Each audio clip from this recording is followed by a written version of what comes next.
दफ़ा एक बादशाह बहुत बड़ी सल्तनत पर हुकूमत करता था। उसको झूठ से सख्त नफरत थी, लेकिन अपनी झूठी तारीफ सुनकर बहुत खुश हो जाता और खुशी से तारीफ करने वाले को इनाम भी देता। उसका एक खास वजीर था जो अक्सर बादशाह को कहता कि ये सब लोग खुशामद करते हैं और झूठी तारीफें करते हैं सिर्फ इनाम हासिल करने के लिए।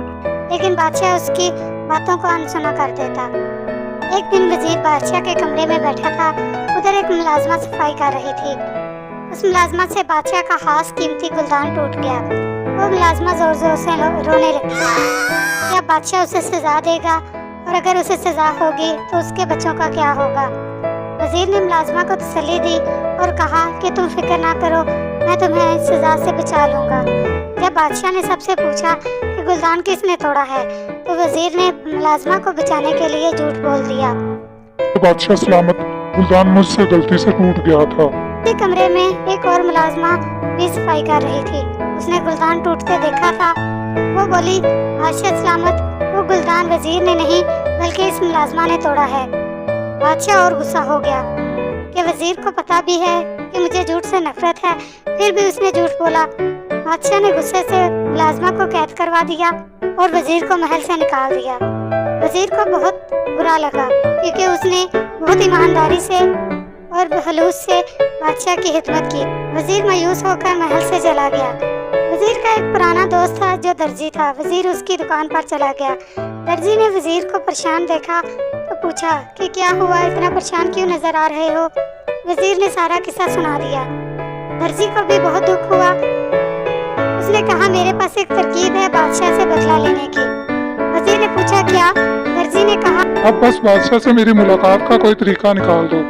वजीर की महल में काफी लोगों से जान पहचान थी। उसने किसी तरीके दर्जी की मुलाकात बादशाह से करवा दी। दर्जी बादशाह के पास गया और अर्ज की, बादशाह सलामत, मेरे पास एक जादुई लिबास है जो मेरे दादा ने मुझे विरसे में दिया था।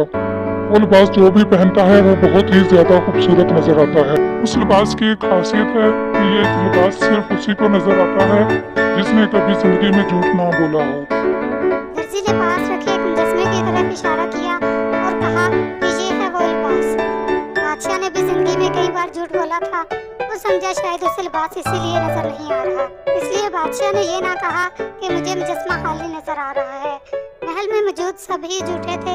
लिबास किसी को भी नजर ना आ रहा था, लेकिन सब खामोश थे कि कहीं बादशाह उन्हें सजा ना दे दे कि लिबास नजर नहीं आ रहा तो मतलब आप झूठे हो।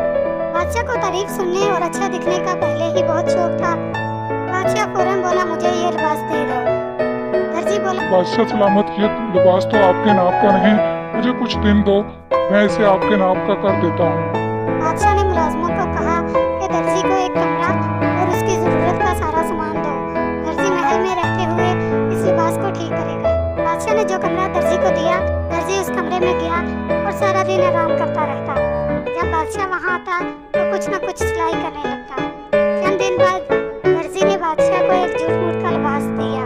बादशाह ने भी खामोशी से खुशी का इजहार करते हुए लिबास पकड़ा और पहन लिया। बादशाह दरबार में पहुंचा। बादशाह समेत सब जानते थे कि बादशाह नंगा है, लेकिन सब इसलिए खामोश थे कि अगर उन्होंने बता दिया कि लिबास नजर नहीं आ रहा तो वो झूठे समझे जाएंगे और कैद कर दिए जाएंगे।